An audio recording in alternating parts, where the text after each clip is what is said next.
So that explains most of the interface. Now on with the actual game. Enter the guild and enter the first dungeon. So this is the first time we see the actual isometric game interface. As you can see, everyone enters through the one door, and usually the Berserker will come first, followed in order by everyone else. Let's see where to start. Start down here. We have obviously the 4 people down here, where you can click on them to select each individual person. Down here we have a list of actions that we can get the person to do. Push a switch, take an item either off the floor or to take it from a chest. You can have a look at something, like look into a chest to see if there's any treasure there worth taking. Open and shut, just used for doors, or chests if you like having them all closed. And then we have the individual person's unique special ability. So the Berserker Rage, the Troubadour has the list of known songs. Start that going. The Assassin has his Hide and Shadow ability. Just makes him invisible. Well, mostly invisible to enemies. And the Wizard has his list of spells that he can cast. With somebody like the Wizard or the Troubadour, you can also just press the oops a daisy. That didn't work very well at all, did it? Let's re-enter the cellar. As I was trying to say, with the Wizard, if you know the number of the spell you want to cast, you can just press it on the keyboard. So like, well, yeah, nothing to really show.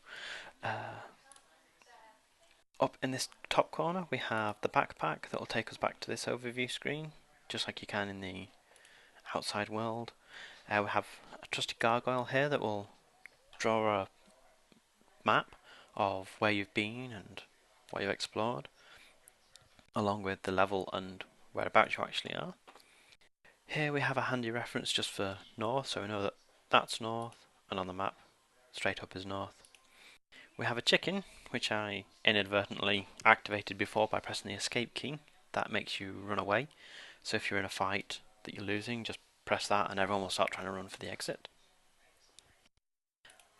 Down in this corner we have magical items that are equipped. So the Wizard has his mixing bowl, the Troubadour sometimes has an instrument there, or you could have, I think you can have like scrolls and things there as well. And in the other hand you have magical shields and things that you pick up later on. This one here, the hand holding a knife, rallies everybody around the currently selected person, which it also sets everybody off fighting as well. So normally when you enter a room and you see a bad guy, you would click that and everyone would start attacking. Now in this room we have a pillar with a scroll on it, and looking at it you can read what the scrolls say. Prove worthy in this little task and you shall be grandly rewarded. No idea who NR is. We also have a couple of items that we can have a look at. So take anything that's on the clock. We find a surround, and M, if I remember correctly, is thrall. You can also look at something to see if there's anything in there, so find treasure and then take it. A serpent potion.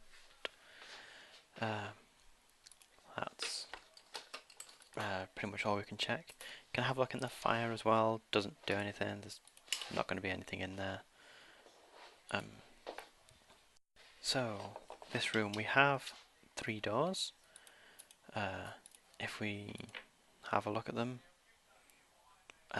not look at them, try and open them maybe. Oh, yeah, the door won't budge.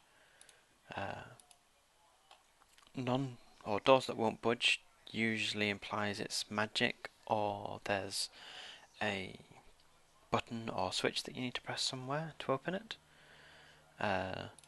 Like that one just said there, that's locked with a crystal key. And so somewhere else in the dungeon there'll be a crystal key that you can find to open the door. This last one I think won't budge as well. There's a very easy puzzle in this room to open the two doors that won't budge. You notice up here you've got a damage rune and a heal room over in this corner. Simply casting a damage spell on one and a healing spell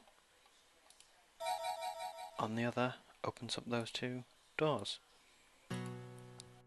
Start that going and put the assassin hide and shadow again. And we'll head off into the dungeon, see what we can find.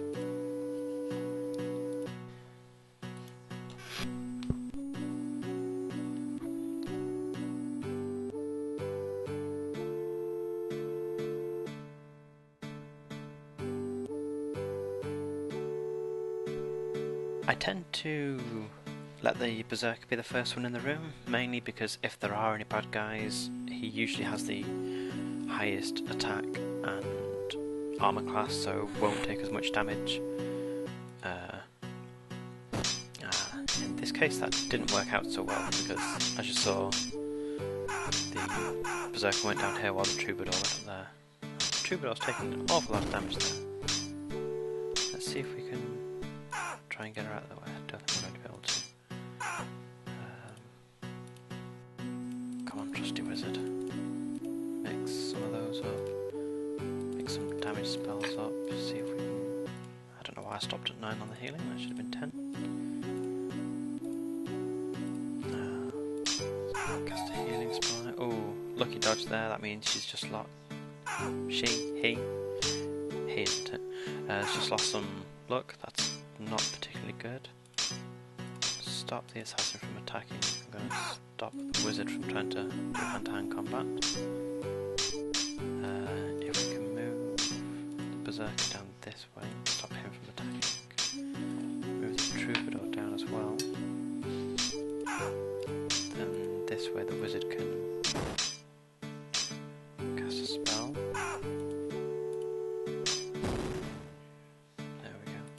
Get the Troubadour down that way, and then get the Berserker on them as well. While that's going on, I'll get the assassin to take that. Take that. You saw there a bag of gold on the floor. Sometimes the monsters will take, will drop bags of gold at the end of the battle. Then when you start taking and click on the bag of gold, instead of having to click on each individual bag, the game will just automatically start collecting all the bags of gold that have been found wherever they might be. Let's just check what we got. Plate mail. Right, that's already a useful improvement for the Berserker there. I don't think the Troubadour can wear plate mail.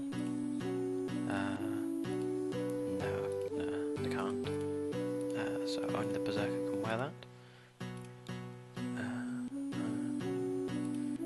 Get the Troubadour to wear that. A serpent ring, I think, heals you whenever you use it, but you can't wear gloves while having a ring on. As where potions you can use at any time. So yeah, there we go. Let's carry on into the dungeon.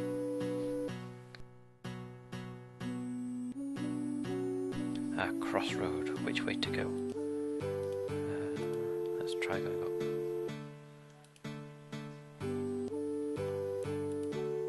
Hoping there'd be a room there, and that would be the end of that corridor. Cloud ring.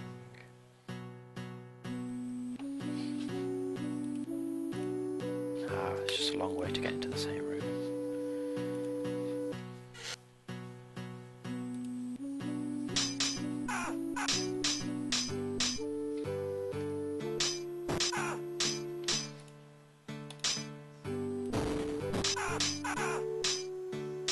what tends to happen...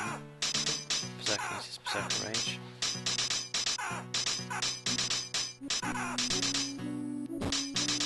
What usually happens in the game is that one of your characters will start attacking one monster, and no matter where that monster goes, they will always follow them around, trying to just take that one down, which at points can be quite annoying because it means that they end up running around half the dungeon just trying to kill this one monster as opposed to just taking on something that's much closer. I didn't actually check the rocks in that room there. Rocks don't tend to have items on there, but they sometimes will do, so it's worth checking out just for the couple of seconds it takes, rather than having to retrace your steps all the way back, just trying to find a key or something. So that appears to be it for that side of the dungeon, and we found a single azure key. Equip that for now. Not the crystal key we need for the main room, so I'm assuming we need to come back to the main room and go along this way through the other door that we opened.